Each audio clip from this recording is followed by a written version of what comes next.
by me being there, I'll make sure they're involved in all these things that would improve their lives. Actually, I will be speaking from a point of information on what has been going on. As a pastoralist, I will be better placed to use my experience and my upbringing to make sure these communities actually get what they deserve without being traumatized the way they used to be. You know, I mean, the information that is in circulation has never favored them.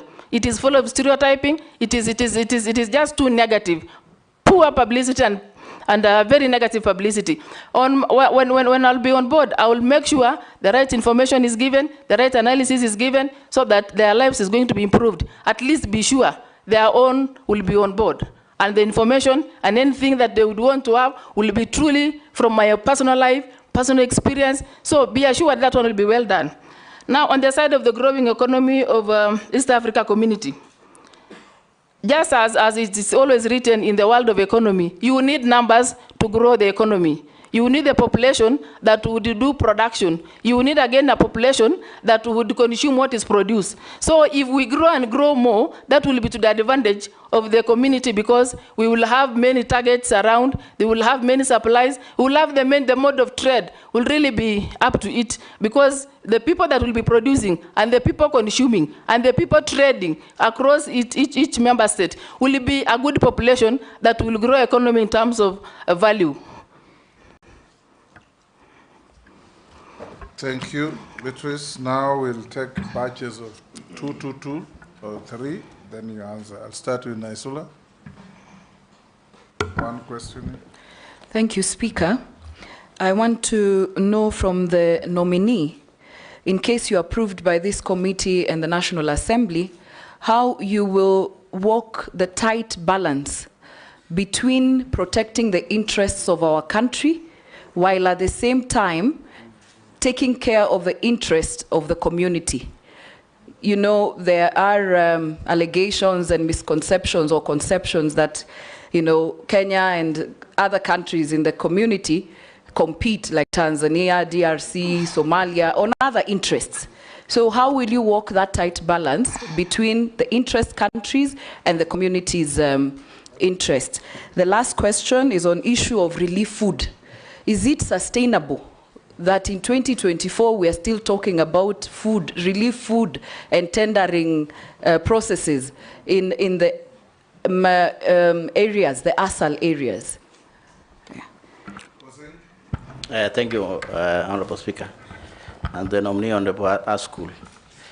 I want to know, Mr. Speaker and Chairman, how will the nominee balance, or how will the nominee gain confidence now that she has been appointed in the office of East Africa, and particularly on the ASAL, coming from one of the communities which fight other communities in the North Rift and in the entire ASAL? I want to know how she will gain confidence, because now many people are watching, and of course she knows the Bokosa, the Turkanas, are perennial and God-given enemies, and also the Samburus and the Turkanas. God does not give enemies. That is what we believe, Honorable That's Speaker. not a statement. Maybe you will change our thinking, but that is our thinking. So, Honorable Speaker, the nominee is being watched by the ASAL communities a lot. How will she address that issue of the conflict in the ASAL for them to gain confidence from her? Number two, the regional development agencies. These regional agencies, Honorable Speaker, there's been a thinking that these regional agencies are doing what counties are supposed to be doing. They should have actually disappeared and or work for counties. Now that they work in national government, and perhaps now, and in this case, should Parliament approve her, they will work under her. She comes from the counties that believe that these agencies should work for counties. What is her opinion, Honorable Speaker, on these regional agencies? Yes, nominee, we'll take Gikaria, or you'll rest a bit. Okay, answer those two. Thank you. Through the Speaker. And relax, don't be tense. Don't be... I'm okay, Mr. Yes, Speaker. just relax. I'm okay. And answer the questions as they come. Mr. Speaker, I was only thinking that once there are 4 questions, and then I answer that one, then invite another now one. Answer Naisula's 2 questions and Posing's question. Through the chair, the question by Mheshimiwa Naisula is on the country interest versus the community interest. Above all, I acknowledge the fact that the country is the appointing authority. And within the appointing authority, there is sovereignty of Kenya that needs to be protected. There's political interest of Kenya that needs to be protected. And I equally believe even those that are representing the community elsewhere have their own thing to protect. But now, in terms of the bigger agenda, Kenya being mentioned as the state that is dividing, that is pushing hard, not dividing, pushing hard for the full realization of East Africa community affairs, I believe it will not be like me alone. We will consult with the other teams. We will work on a joint decision. We will collaborate on affairs that would add value to the growth. Because at that time, it will not like I will be favoring them and disadvantaging the country, or disadvantage the country and favor them. Whatever way, I will be firm in terms of what is good for all of us as a country and as a point that would propel the growth of the community. So I will make sure it is balanced, but of course underneath, I will also know I have to protect the interest and the sovereignty of the Republic of Kenya. On relief food. On relief food, whether it is sustainable. Actually, for those who supply relief food to us, feel when they cushion us from the tough droughts, they are doing us a good service. But if we evaluate the period through which we have been having relief foods, there's nothing really much sustainable about it. I would explore a situation where we get alternatives, like putting a market to a choice where when you give like a safety net provision to the beneficiaries, they are able to go and buy things of their choice. Because I believe at that specific time, I also believe relief food is not well, it's not, if you look at the money they used to procure relief food is so much that would be turned into an activity in a good season. Like for example, if we have it's only in bad weather that relief food are important. But in good weather, the same money would be turned into an activity that would sustain the people positively in terms of investing food production, investing in the know-how, and how people would cushion themselves from the effect of the drought. But again, this habit of staying till they are bad enough to relieve, that is what is making our tribe, our communities in Asal not to really have good image, because the pictures, everything at that moment of relief is terrible. But I wish we would turn that positively and say, instead of waiting for the bad moment to act, can we then use what would have been used to improve their lives when they are still healthy and good enough to run their affairs? So for me, it's not sustainable. It needs a better look of it. Go to the next question. Mheshimiwa posing question. Yes. Mr. Speaker, honorable member should understand, I once served in the board of Rift Valley Water Services Board, which Pokot County fall under. So, and if it gets back to the records of what we used to supply to give that community in terms of water services, I had it as a Turkana then. I have never changed. The heart that I used to implement is the same heart that will still implement this. After all, I am only a Turkana by community, but by heart and everything else, I'm a Kenyan. I don't think if there's any Kenya, would develop another Kenya, just because you cattle rustle each other or do things.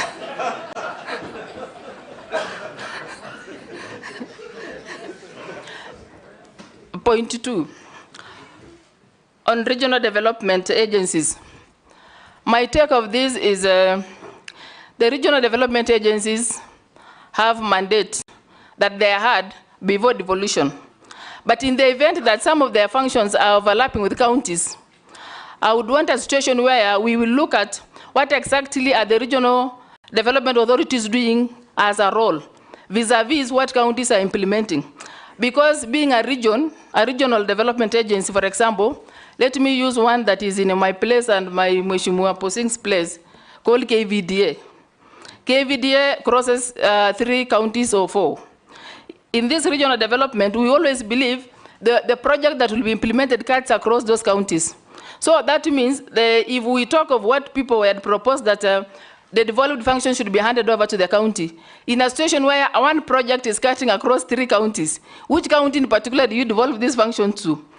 So it will be difficult to have one project divided into 3 counties because the project they may have had before is cutting across several counties. So for me, even if a function is devolved, what we better do is let's make sure the bigger projects are done within the regions and the smaller projects be done in the county. In the event that the project implemented is cutting across 3 counties, the best for the region is, because I don't believe they will be doing smaller projects, region projects should be big enough to guarantee the region name called by them.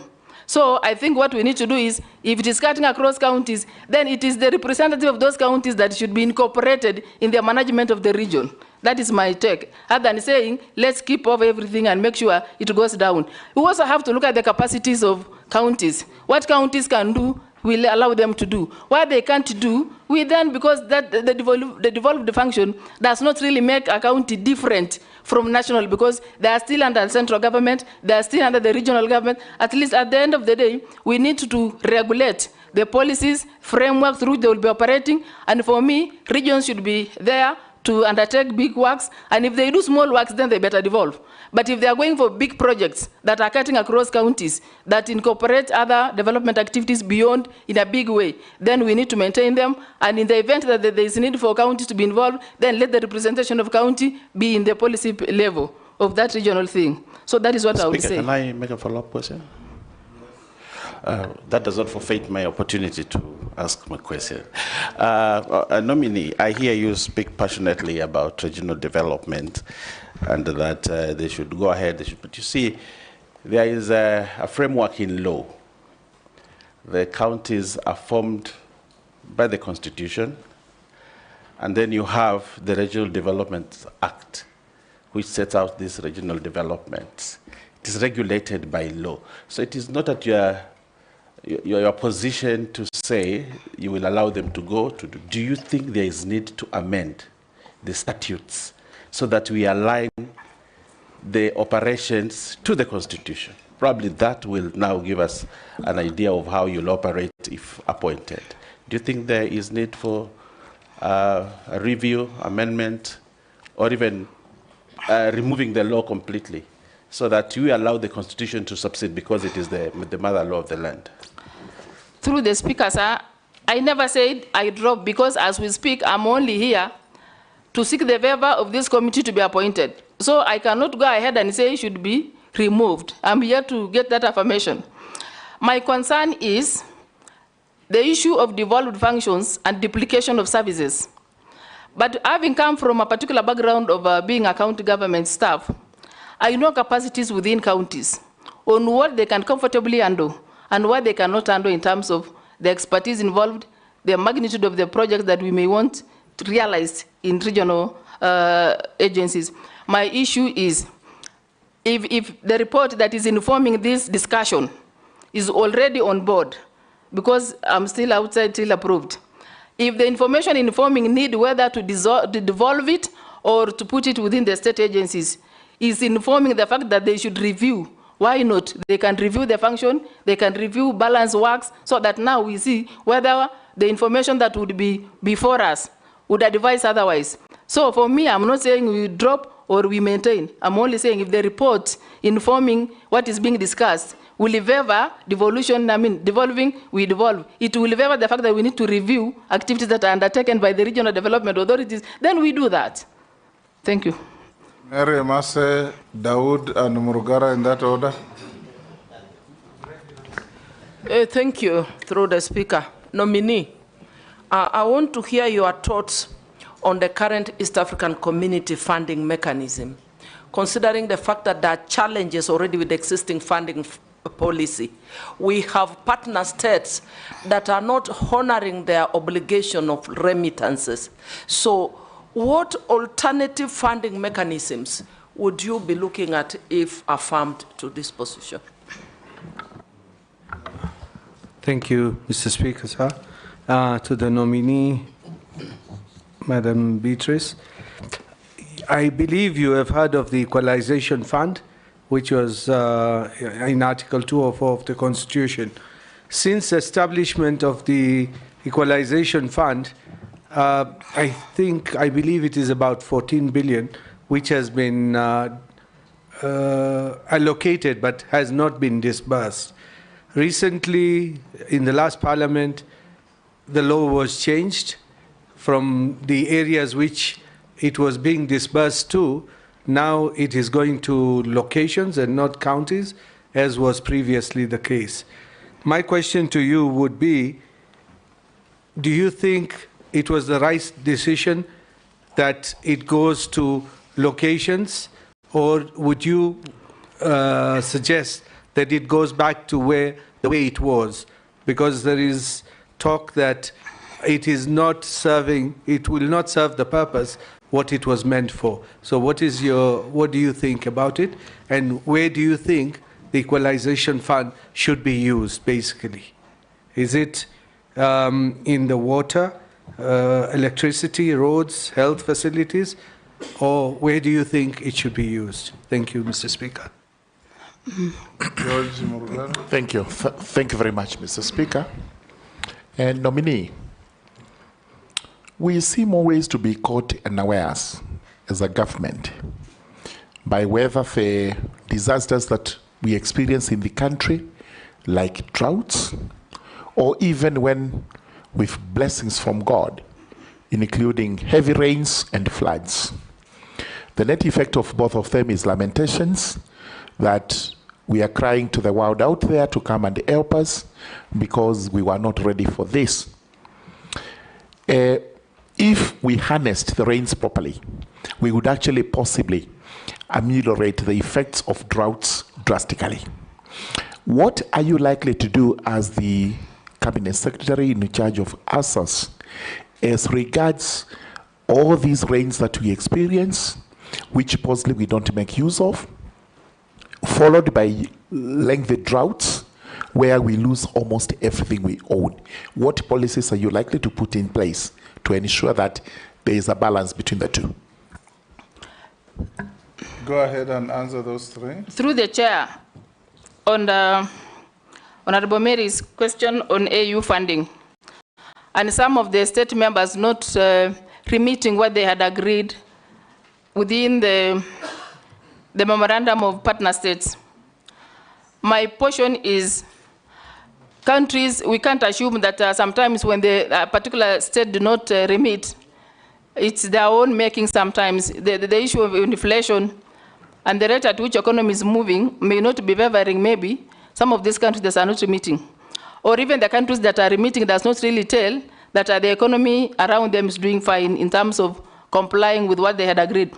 My portion of it is it then possible within the framework of what to be implemented to make sure we look at the alternative ways of fundraising, so that we as a member state of East Africa community explore to benchmark from institutions that have done similar services, like African Union, so that we get to know which approaches are they using to sustain themselves, so that we can benchmark. And then what happens is we also need to talk to the member states to make sure once they agree and comply with what has been agreed, they better follow it and implement to the most effect of it. So for me, if a state is not complying by remitting what was meant to be remitted, then it is upon the negotiating team that would be there through East Africa Legislative or through the Council of Ministers at the East Africa Community to engage that country and see why are they not remitting. Because the moment they refuse or they fail to remit what is supposed to be remitted, that probably would mean now the slowing down of activities that would have benefited from the funding.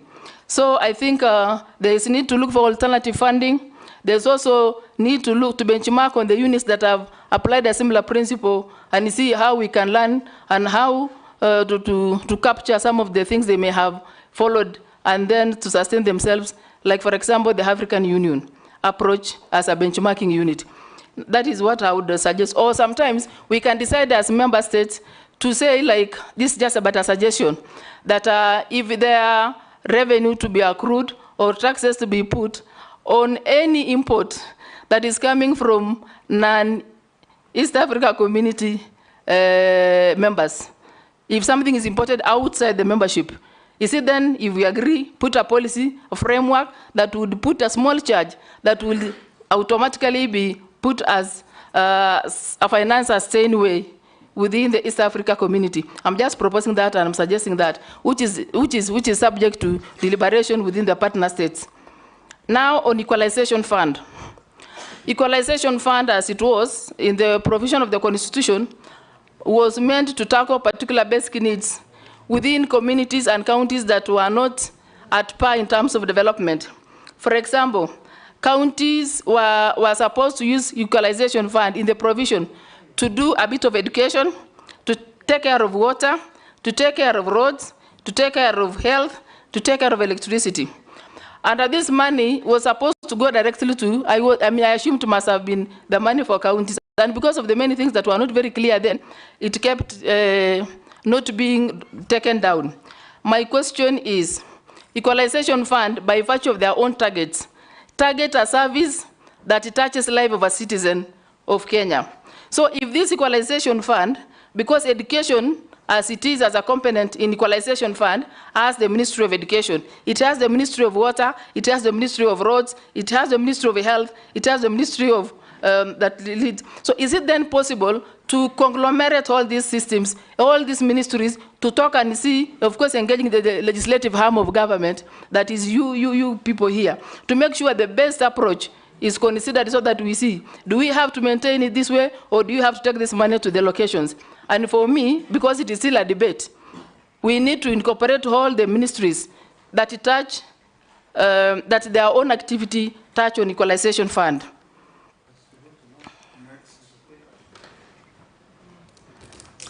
Issues on disaster or drought, and then in the country that seems to be taking people unaware. Actually, in my view, I feel people are not serious when it comes to handling of disasters and droughts, because I believe there are institutions in this republic that give early warning reports. NDMA gives early warning reports on the potential and the likely effect of the climate and the effects of droughts, all those things.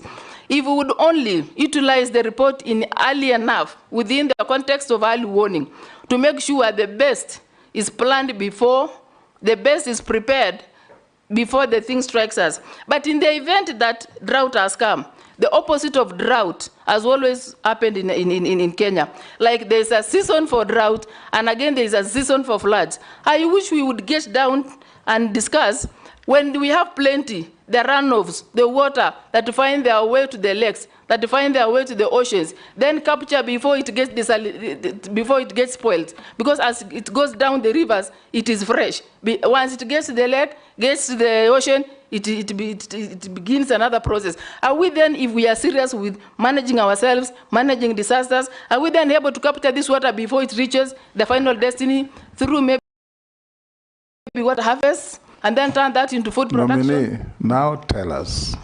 Forget about we. Oh. You have been nominated, and if you find favor, you will become the CS. When you sit in that office, it is not we now.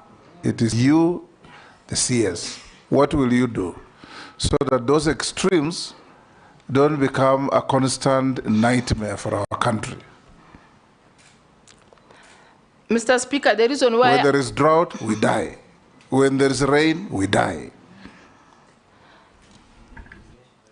Mr. Speaker, we need to utilize the water in this. But the reason why I use we is because I will not work alone.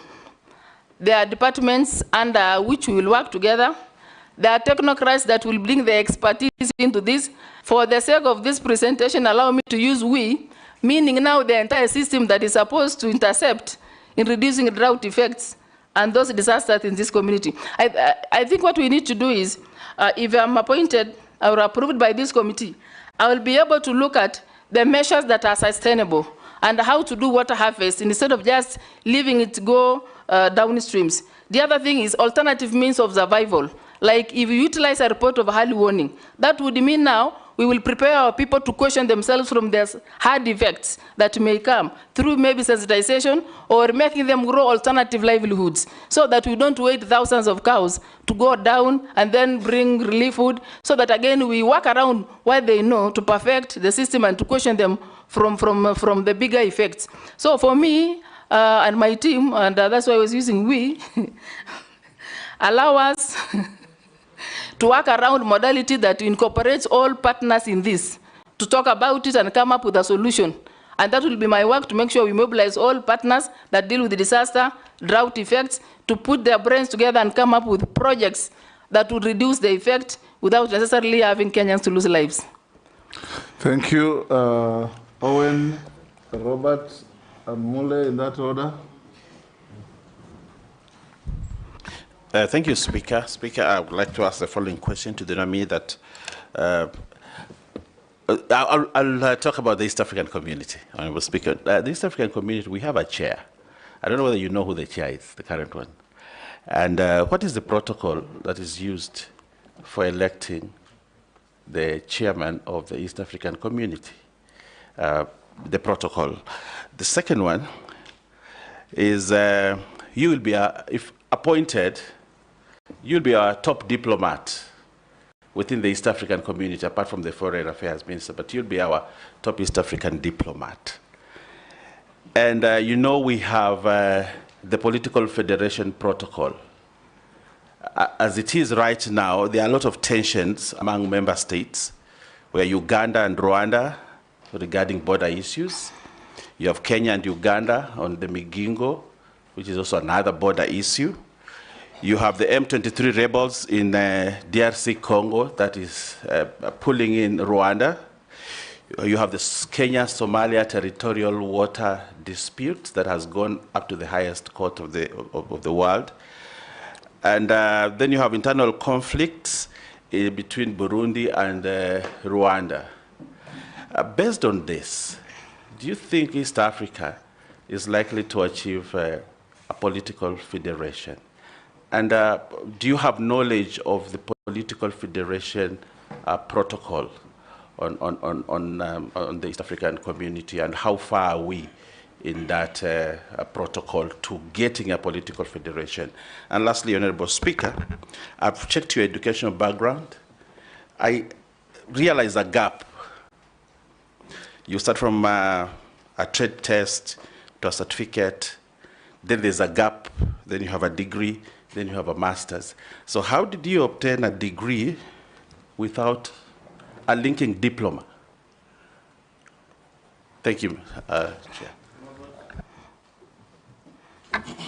Thank you, Mr. Speaker. Madam Nominee, while answering Honorable Mary's question on alternative funding, I heard you mention that you would be proposing taxes so that they can be able to be used to support the community. And be careful, Kenyans are very uncomfortable with any mention of additional taxes. I have two issues. One is the Ministry of EAC is an important ministry, because I think what part of the protocol is that every one of the partner states has to have that ministry as a standalone ministry. Although Kenya, we have connected it also with ourselves. How do you believe Kenya benefits or continues to benefit from being in the East African community, noting that sometimes some of the trade agreements are not in our favor? So I'd like a clear answer on that one. And secondly, this is basically coming from the public since we started vetting. And you have served as in the Rift Valley Water Service Board as a director from 2008 to 2012. You also were a CEC in Turkana County government from 2013 to 2016. More or less, you have actually been working for the public and earning your pay from taxpayers. Now, the thing that public has been helping us to do in vetting is the issue of net worth, and they have been very, very particular. You've noticed all the headlines. Every time we have vetting, the main issue of concern is the value or the net worth of the individuals that we have been vetting. I've gone through your CV. You are saying you have a net worth of 100 million.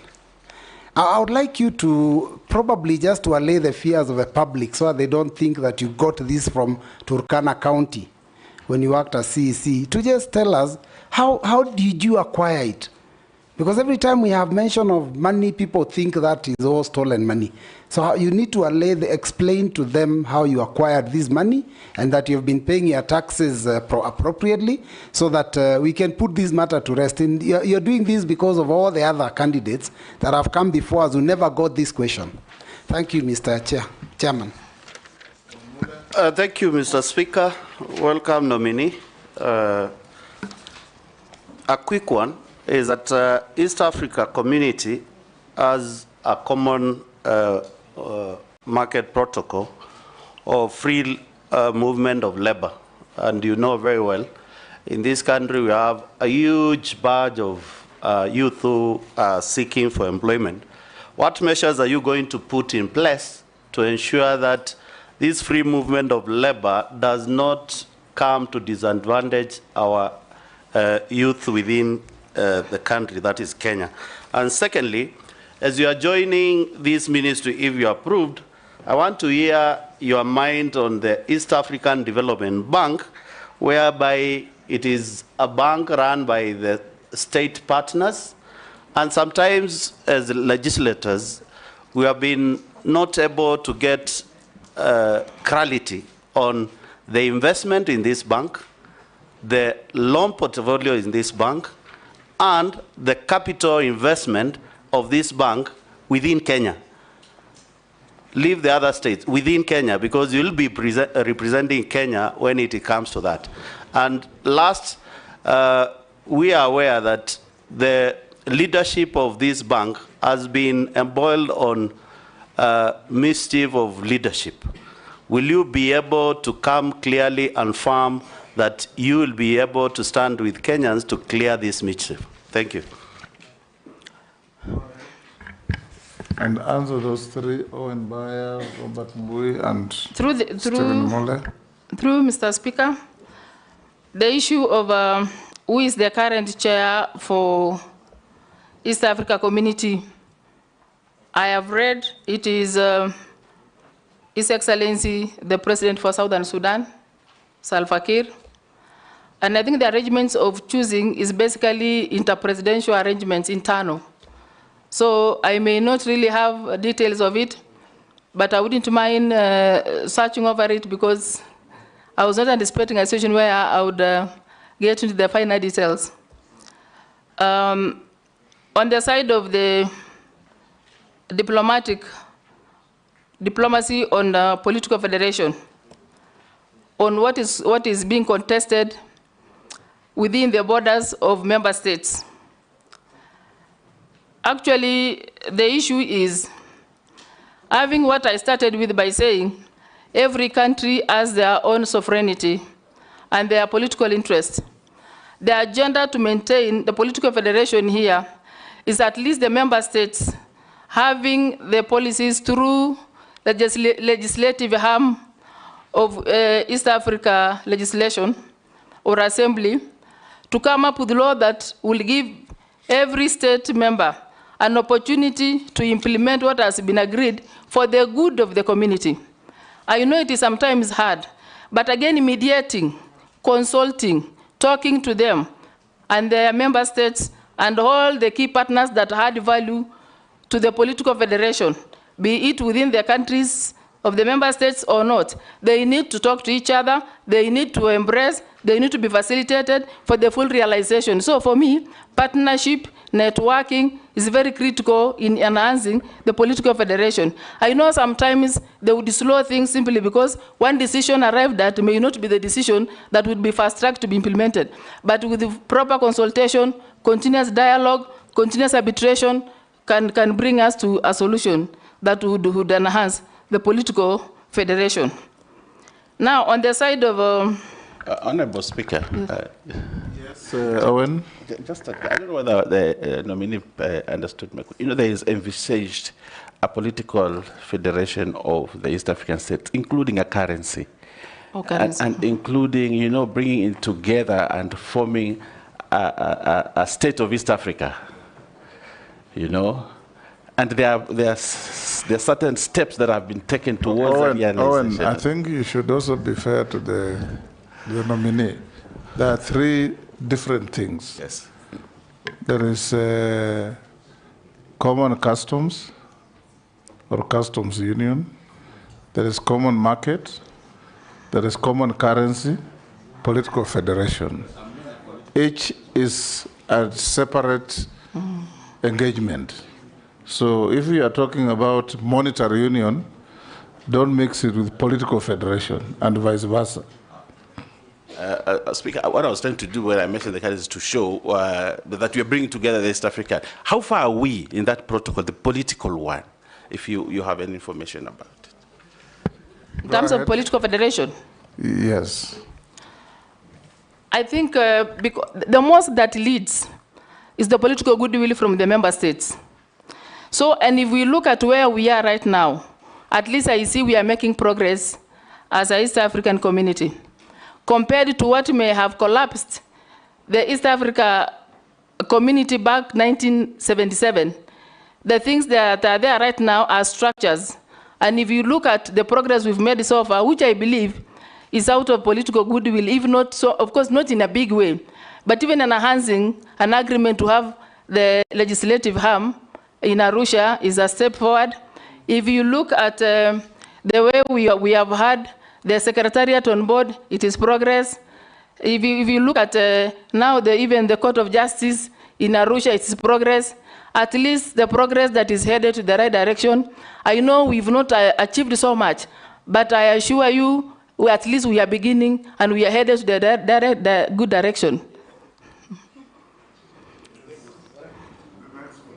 Next question. To questions from Robert Mbui.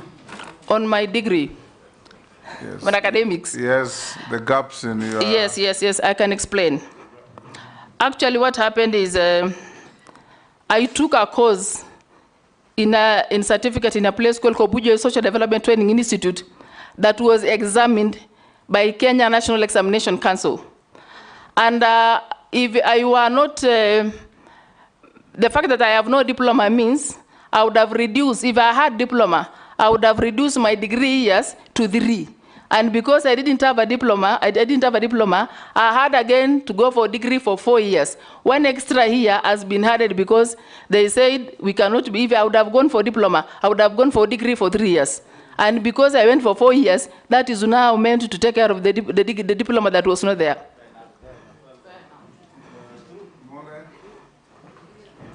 Stop cheering the nominee.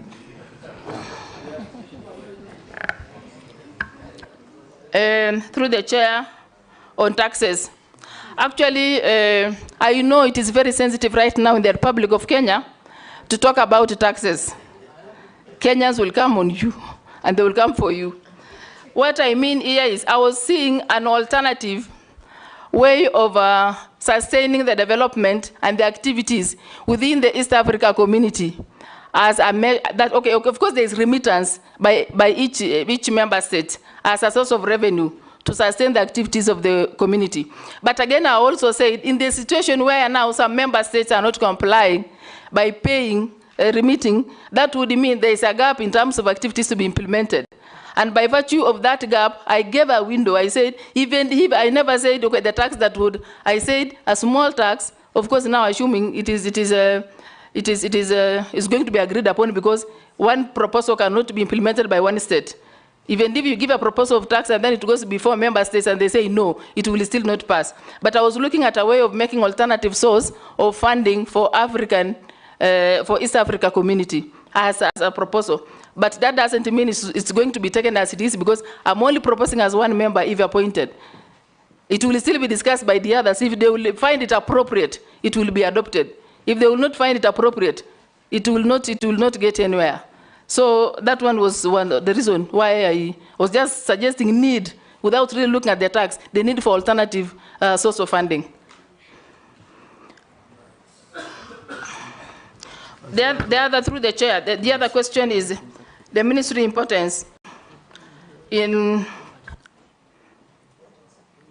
sorry, come up again, sir. The importance of Kenya being in the community. Oh. Through the speaker, I feel Kenya is among the states that started spearheading the need to have East Africa community on board. The benefits are when you are a lead in a particular federation that seems to be big enough. One, it gives a country an image, positive image of wanting to grow itself and wanting to grow the neighborhood and wishing the neighborhood well in terms of economic, in terms of trade, in terms of the currency, in terms of the language. That is togetherness and the sense of belonging. That is positive in itself. Number two, when we enhance the collaboration on market, when we collaborate in terms of policy, when we work around things that would make Kenyan labor to move around the member states, if we look at things that would make some legislation to come, that in itself will market Kenyans in this manner. Our commodities, our supply will have an external market. Again, our technocrats that are not well absorbed in the country, and they can get an exit of getting to these countries through the membership to be employed. Even the constraints that they undergo in terms of licenses to work, those documents, by virtue of being a Kenyan, and Kenya is a member state of East Africa community, that will give leverage to that Kenyan to just walk around the continent, the membership states, and get employed, look for a job. I mean, Kenya will benefit. Yes, the question of, pardon? Your net worth. The question of net worth. Oh, my net worth. Through the speaker, I want to take you back to who I am. I am from a pastoral community that is still rich in culture. There is nothing about me, if you read that word properly. It is not mine. There is nothing under my name. But because the culture allows us to live in the manner we live, in terms of communal life, family life, that worthiness is not cash. It is the property we have. As I said, I'm married. My husband has worked in several places. He's been outside the country for 17 years. So I am telling you, this has nothing, even if you were to revisit when they were gotten, it has nothing to do with county governments. It has nothing to do with, this is the efforts and the humanitarian salary of somebody. So it is a family worth.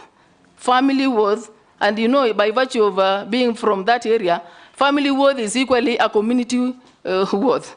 Because when you have to support the neighborhood, you have to support your other relatives, you have to support. So basically, that well is not mine. It is our net. Our net worth. Go ahead. Go to Mule. The question by Honorable Mule. Is that on common market protocol? Yes, it is on the common market protocol based on the free movement of labor. And the second one was regarding the East African Development Bank, on the investment of this bank within the East African community, and particularly how Kenya has benefited on this bank being one of the shareholders of the East African community, and the leadership of that bank, and the assets the bank owns, because we know the bank is based in Uganda. How do we benefit, and how much have we benefited from this institution, Kenya being one of the majority shareholders?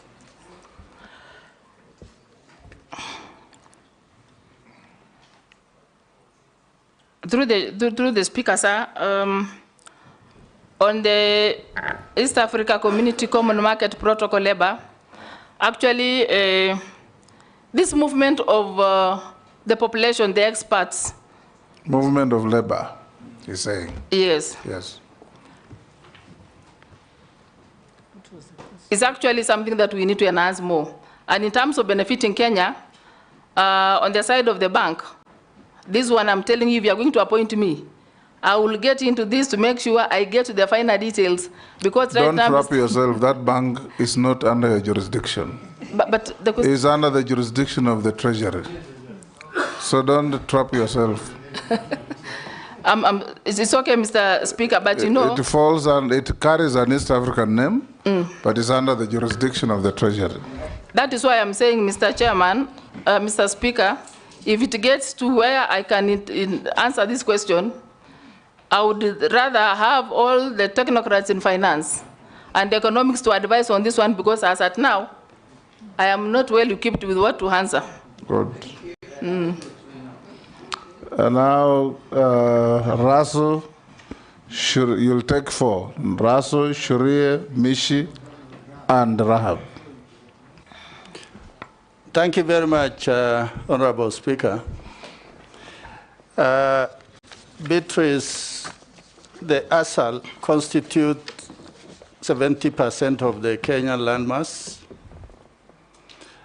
There are currently 23 counties that are considered to be ASAL, but 10 are classical ASAL and they fall under FCDC. And the major problem in ASAL is water, scarcity, and food security. If the House approves your nomination, what measures are you likely to undertake, or intervention measures, that those counties are likely to enjoy the same benefit as the rest of Kenyans? And remember, Honorable Lesuda asked you about relief, whether it is sustainable. But I want to add a rider to that. Should those Kenyans who live in ASAL be perennially accustomed or tied to relief food, or there must be something that the government, both at the county level and the national level, should do to ensure that those people are safe, whether there is flood or there is drought? Secondly, you worked in the county. Those of us sitting in the National Assembly, we feel that whereas the counties in the urban or fairly developed areas are doing extremely well with devolution, the counties in the ASAL are not doing as much. Tell us what is any success story, maybe you can tell us from Turkana, or if there are problems, what are these problems that these counties are still tied in the past? Thank you, Honorable Speaker. Yes, Sharia. Thank you, Honorable Speaker. Honorable Speaker, I just have two questions for the nominee. I think one you somehow mentioned it, but I just want to ask. The East African community is built on 4 pillars. Would you be able to mention them? And my question number 2, the ministry that you've been appointed for has always been reactive to natural disasters like floods or drought. What measures would you put in place to make the ministry proactive rather than reactive on natural disasters? I thank you, Honorable Speaker. Thank you, Honorable Chairman. Honorable Chairman, my question to our nominee. I've known Beatrice Askul in the women movement, advocating for the rights of women. But away from the rights of women, I want to take you to the youth movements and the rights of youth, knowing that it is over 60% of the East African population are youth, and that is under 30 years. Most of the time they've been complaining of isolation, marginalization, and not being included in decision-making processes. Now, in case you are approved, what strategy are you going to use to engage youth in regional development? How will you ensure their voices are included in East Africa program on job creation and skill development? And also, how will you collaborate with youth councils, institutions like universities, across East African community to amplify young voices in regional integration? My last question, it is on the issue of security, especially for our fishermen in Migigo Island, knowing that we are using that resource among East African community. There have been some conflicts between Uganda and Kenya. How are you going to involve East African community in resolving such conflicts? Thank you, Honorable Chairman. Rahab. Thank you, Honorable Speaker. My question to the nominee. The building of dams has been pursued previously as a way of addressing water shortage and mitigating the impact of drought in ASO areas. However, the projects have often been marred by corruption and argument of non-viability. These include Garana Kuraru, for example. What lessons can we learn from this project, and how best can the ministry facilitate ASO areas to have access water and food security? The other question is about the delays in freight clearance and how we normally get delays in the borders when the trucks are coming from the neighboring countries. Thank you. You can answer those, Nominee. Mr. Speaker, the last question, I didn't get it from the honorable member. The last one. You know, Beatrice, for example, when people go to Tanzania to buy goods, sometimes they can spend 5 days or even a week trying to clear their goods. What are you going to do about it, fast track that? Okay, thank you. Let me start from a point. The process of clearing products and people's movement at the borders is true, takes a bit of time. And I contribute this to the poor infrastructure that takes so long. I mean, if, for example, you are moving goods from Kenya through the border, not all infrastructure facilitates the process of moving these goods. And I also see a situation where we have the challenge of corruption along the way, which must also need to be dealt with to reduce people pushing others to pay for what they would not have paid. And thirdly, I also feel like we need to put an IT kind of a digitalized system that would fast track the movement of goods and people from one place to the other. And that would fast track, because once the system is made that way, it is faster than where sometimes you find at the border, you go more manual. You wait one track to be done, a lot of paperwork involved. But if you digitalize these systems, it will fast track the processes of movement of goods. And then on the side of the dams, true, there are issues around the dams that were meant to be done, the ones you've quoted, and the water system not being in place this far. Actually, what I would suggest is when there is a need and the spirit of seeing development in a country for the sake of realizing needs of the people being attended to, actually it is prudent for an individual to make sure what you've advertised actually has begun, and once allocation is put, it must be started. And if the whole project is multi-billion, I would advise where you go the first way. You take this phase first. Once that phase is complete, you go to another phase. At least by doing that, you will get value for money per phase. Than where you put one project, and maybe in the course of the many phases being started, there are likelihood of others being affected, and yet maybe you may have released all the money. For me, I think we need to be truthful to the process of procurement. We need to be truthful to the process of value for money. We need to be truthful to the realization of complete projects, so that at the end of the day, the issues of Kenya are attended, the suffering of Kenyans is reduced.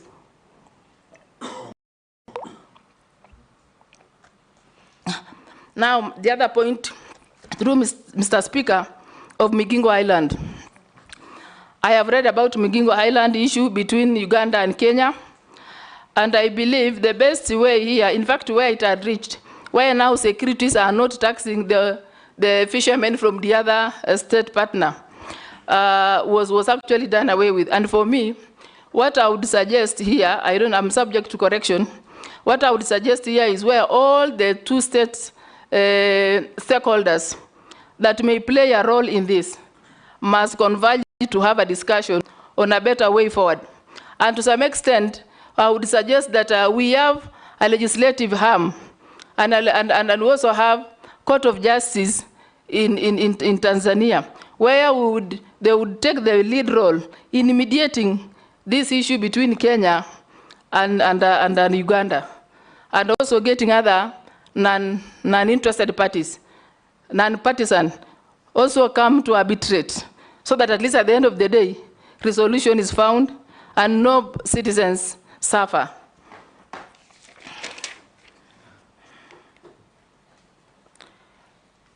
Through the chair, on the question of on the youth, Mheshimiwa Mishi, on the youth movement, and how the ministry will get them involved in the regional development. Actually, in every population of any state, the youth are part of the population.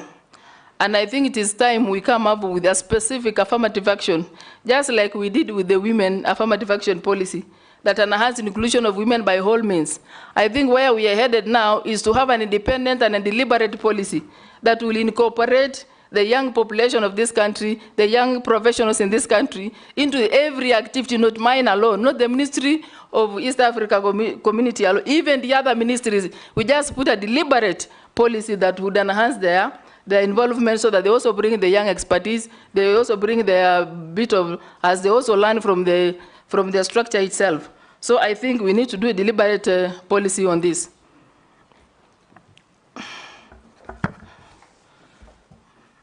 On the side of the pillars, there is, of course, there is enhancing the trade. There is the issue of the protocol that pertains to immigration. I've forgotten that one, but I'll remember. The poor infrastructure, these are part of the pillars. We also have the political federation as part of it. We also have the monetary policy being part of it. So these are the pillars that are supposed, and the trade and the market actually, as part of the pillars that need to be enhanced. And of course, there is also the issue of the language, where now people will move freely and communicate a language that will facilitate the fast tracking of what is supposed to be put to enhance the full realization of East Africa community.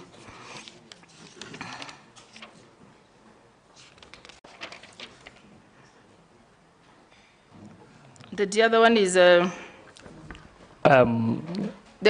county government. Yes, Sharia. I think she did well. She did 50%, which is good. The political federation and monetary. The other two are the customs union and the common market, yes, just to guide her. Okay, thank you. Thank you, Honorable Speaker.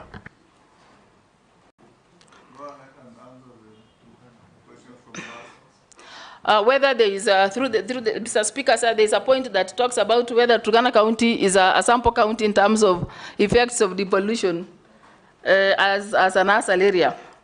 Actually, I can speak here comfortably that for us, the Turkana community, devolution was like our independence.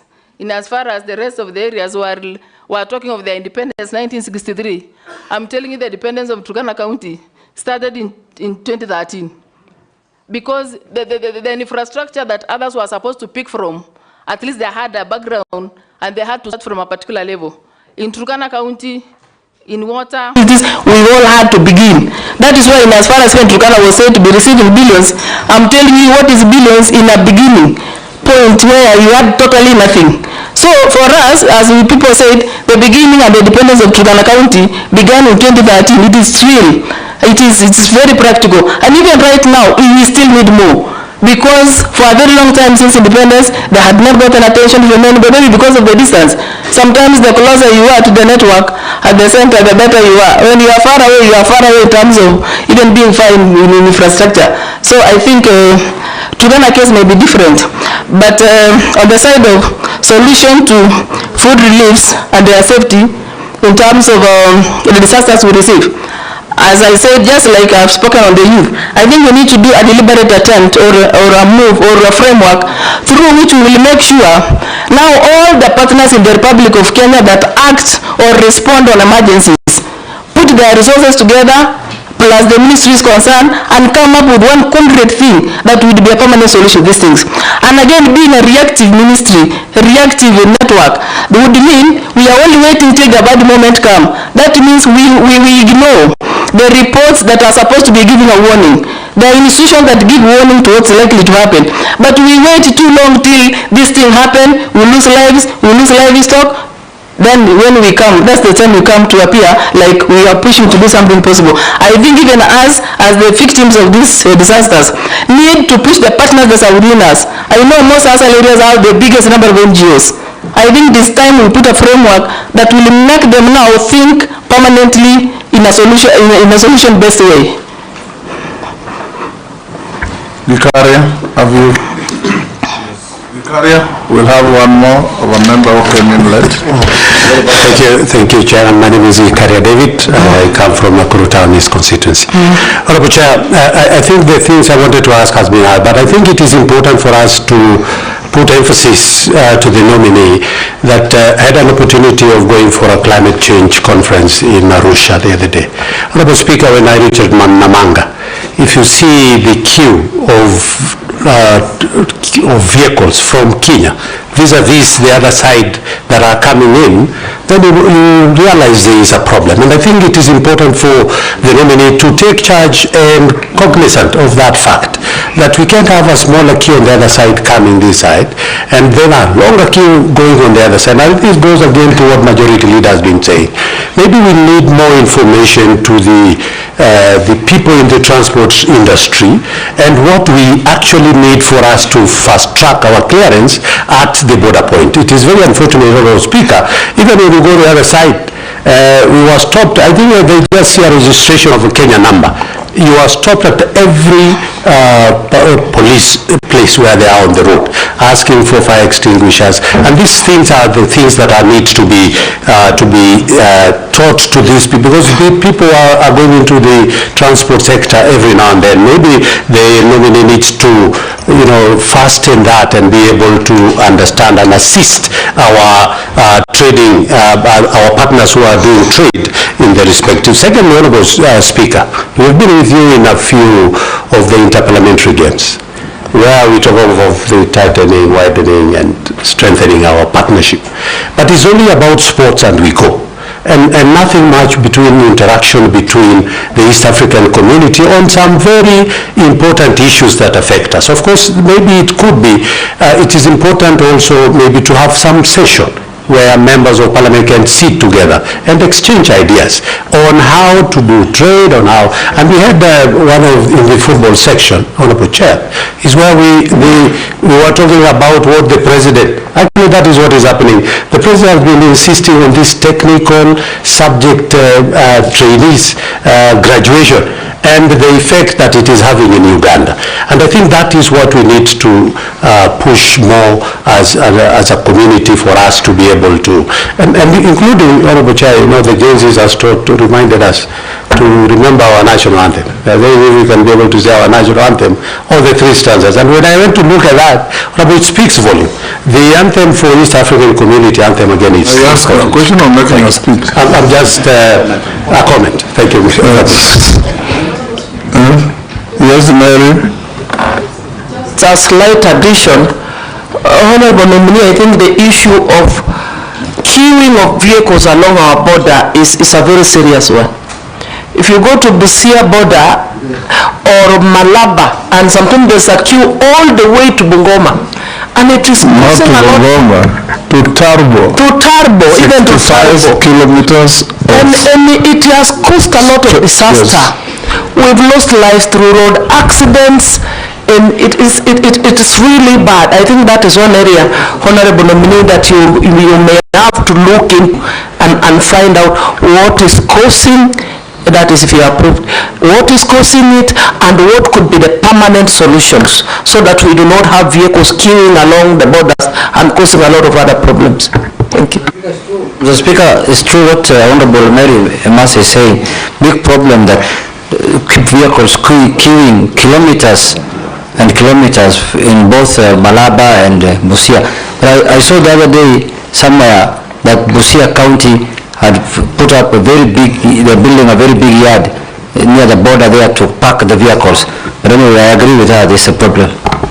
But Nominee, if you get there, building a huge parking for trucks is not a solution. So we are talking of movement of goods and services to improve trade. Now, if you go and park your truck at the border for 3 days, is that a solution? It isn't. Because every time that truck stays there for 2 days, 3 days, is a loss to the economy. So go ahead and answer that. What Ricari has asked you before. Thank you, Mr. Speaker. I think... Mr. Speaker, there is also this project that was done in the borders of one border stop. one-stop border solution posts where both countries are supposed to have people in one place where it's fasten the movement of goods and people. I don't know why it's not fastened. To Namanga and Malaba. Okay. Yes. I know even Hispania in Migui, yes. The speakers was one. And the Moyale, I think. And Lunga Lunga. Go on. Through Mr. Speaker, I feel I've also been part of this challenge myself some time back, where a truck can take a whole week to be cleared. But now, at least, now that it is becoming to our realization as an assembly, I think we need all of us to put our brains together and put all the ministries concerned into need to fast-track the process of moving goods and services within this border within the shortest time possible. So that again we talk of infrastructure development that would fast-track, and then the technology that would fast-track these processes, and then we talk of the human resource that would use these facilities to fast-track the movement of goods and services. For me, it is a team that needs the other partners in the infrastructure ministry, in the trade ministry, in finance ministry, to really come up and put our heads together and make sure something better comes out of it. Thank you, Nominee. I'll ask. Yes, George. Thank you. Can I ask if on behalf of the public? Go ahead. Yes, thank you very much. This is a comment from a member of the public. That ESC docket is a very sensitive docket, and I'm not sure the nominee really gets it. If you approve the nominee, would she be prepared to learn a lot more about it? That is the question from a member of the public.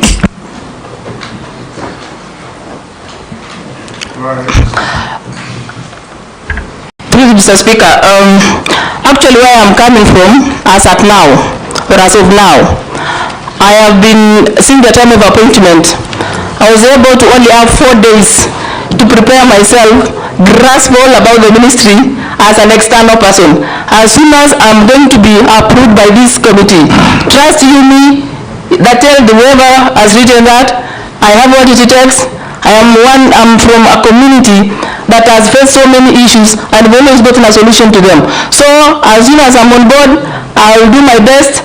I'm young enough in terms of the energy to implement, to move, to learn, to share the experience, to get advice where I need be, to engage the technical people, to get me done in this. So I trust you, it is well. Assure that person is in safe place, is in safe hands. Nominee, yes, Russell. Thank you, Mr. Speaker. Just a quick one. Somebody is asking if the House nominates you, mainly confirms your nomination, you'll be handling East Africa and the ASAL. What their fear is, one is likely to suffer because these are 2 dockets back to back. Will you just confirm to them that that will not happen? Thank you, Honorable Speaker.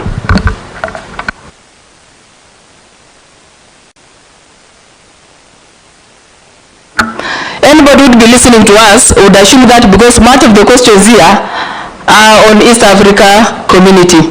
But in the situation where we have to balance 6, 6, 5, 5, I would have attended. And again, as somebody who is at the policy level, we have already structures at ASAL level that would implement ASAL issues.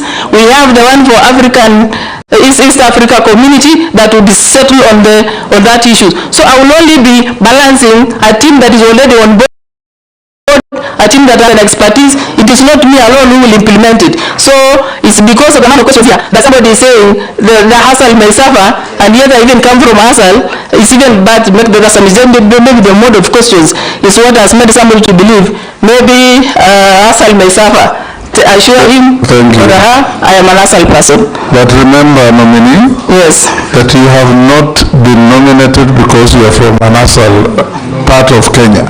You've been nominated because you are a Kenyan, and you must demonstrate suitability to handle this docket on behalf of the people of Kenya, not the ASALs.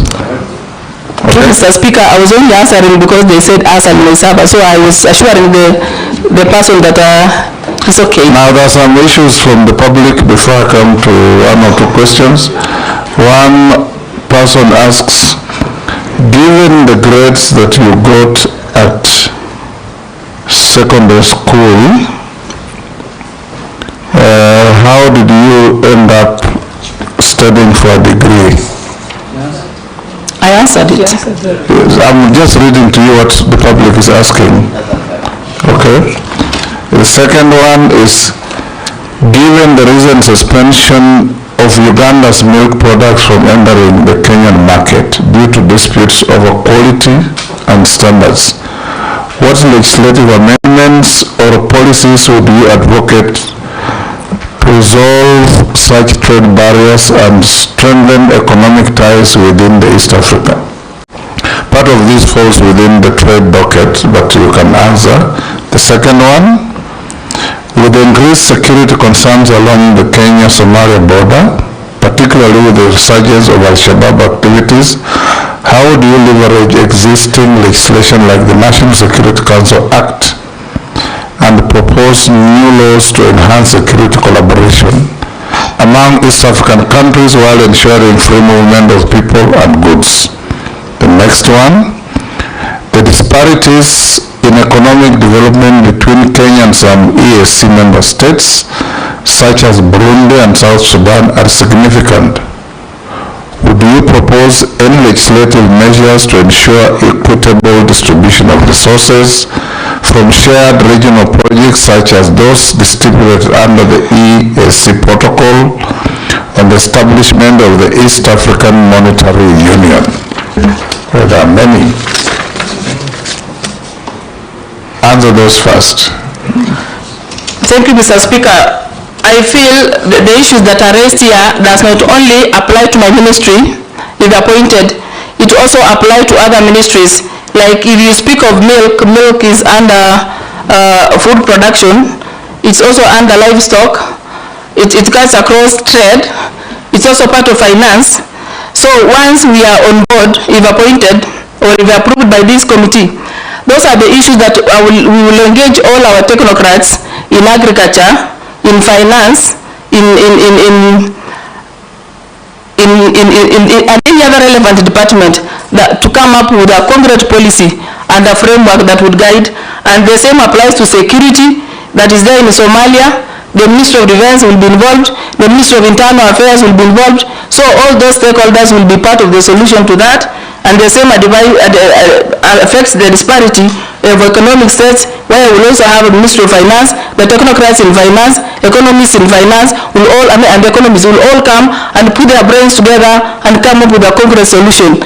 And of course, a way forward through that consultative forum. I think I'll pick one or two more. Somebody asks, with counties like Turkana, Marsabit, and Wajir facing severe drought, what legislative measures do you propose to institutionalize drought response mechanisms, such as amendments to the National Drought Management Authority Act to ensure long-term food security in these regions? The other one that I can pick out, because some are repetitions, is resource-based conflicts over water and pasture, such as those witnessed in the Turkana and West Pokot border regions, have escalated due to drought. What would you consider? Would you consider proposing legislation for community-based natural resource management and conflict resolution frameworks, possibly through amendments to the Land Act to formalize resource sharing agreements? Can you answer that? Somebody is asking about the stalled Kanyuk Bridge in Turkana. I think that's not your docket. Go on. Thank you, Mr. Speaker. On counties like Turkana and Marsabit, and amendment on response to droughts, actually what is happening is, as I said earlier, we need a deliberate and team-based solution to these recurring issues, so that we put ways of a framework that would enhance food production, enhance water harvests, enhance alternative livelihoods, enhance value addition to this community so that we reduce the effect of drought within the acts, and that one means all the ministries concerned, all the partners concerned, all the stakeholders concerned must put their brains together and come up with a long-lasting solution to what has been recurring. Now on conflict of water and the pasture along Turkana and the other areas, the pastoral areas, actually true. If we borrow an initiative that we went one time when I was a CC for Turkana to the Uganda, and we found a very big dam called Kobebe that is supplying water all year round. I think it is time we adopt a solution that would run the citizens of this country with their livelihood all year round, in the sense that the dams are put, this water that is just running around, the water that is flowing down would be captured somewhere where it can be utilized by pastoralists, it can be utilized for pasture, it can also be utilized for food production by the very communities that are vulnerable when this strikes. So I think for me, it needs back to stakeholders engagement, consultation of all the key actors in this field to make sure we put a long-lasting solution to what the communities are suffering from. And also in situation where we go cross-border, in terms like when the community moves from this area to the other area looking for pasture, we need as an institution of government to move ahead of our citizens and lobby for safety and lobby for these things so that when they encroach those zones, they are not attacked or they are not rebelled, causing deaths. So good. Let me ask you one question, Nominee. Do you believe in East African integration? As at now, I believe, because it's about the impression. In the sense that if... What do you mean impression? Sometimes people tend to judge a particular thing before they get into it. I think where there's a deliberate attempt, Mr. Speaker, to have it realized, we will all get this realized. Because the parties that are there are just within the neighborhood. We can't avoid the neighborhood. We will at any time engage the neighborhood. So for that matter, and for you to be peaceful, your neighbor must be peaceful.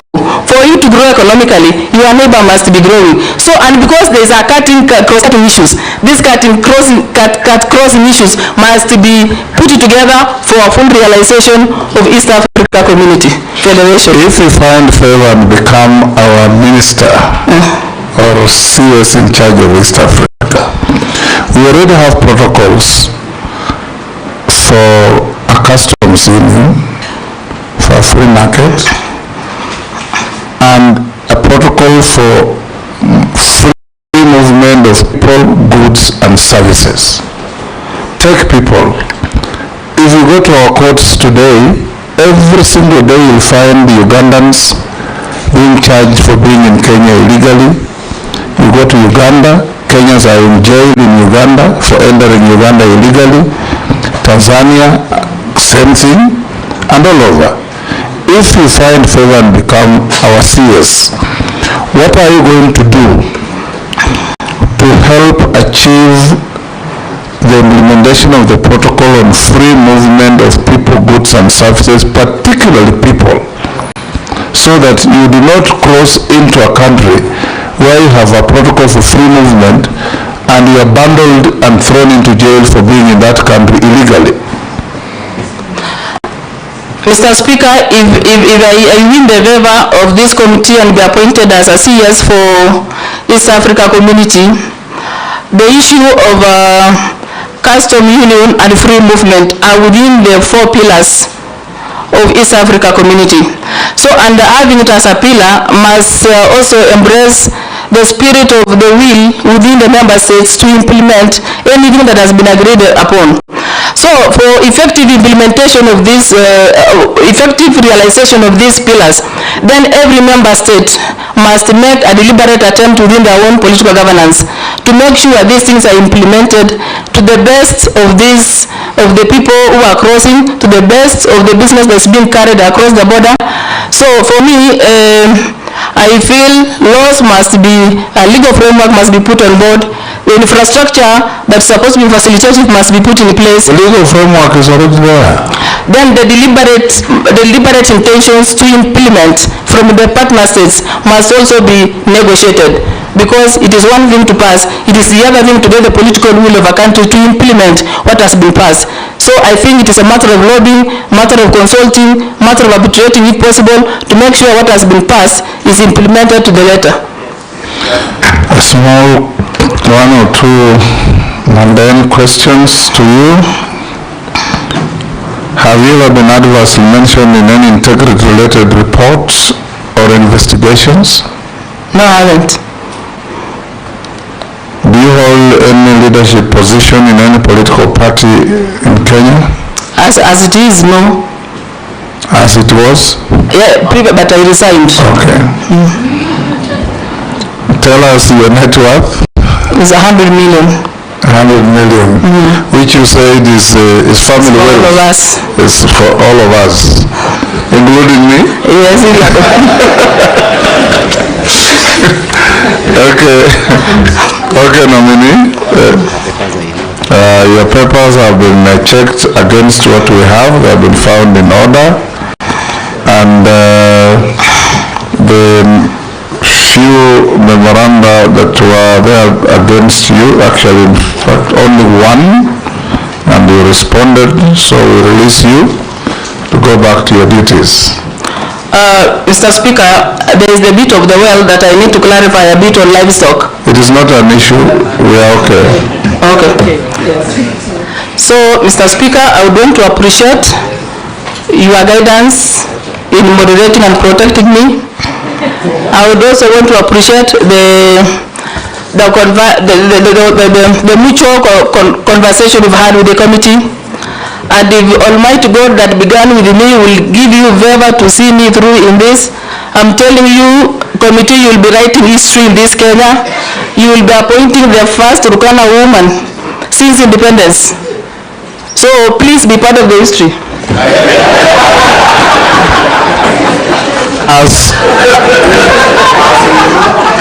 As we look forward to the possibility of writing that history, I want to constantly encourage you.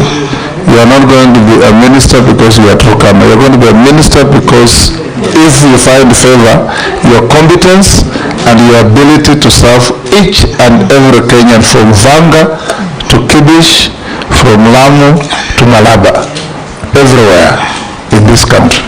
And now you'll go beyond. You must contribute towards the integration of East Africa. Some of us believe, dream, and live East African integration. Thank you. Thank you. The sergeant will show you the way out. Have a good day. Yes.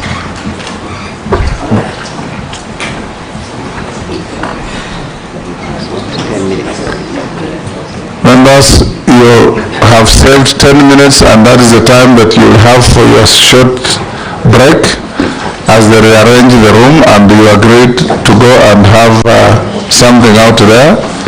So let's go and do that.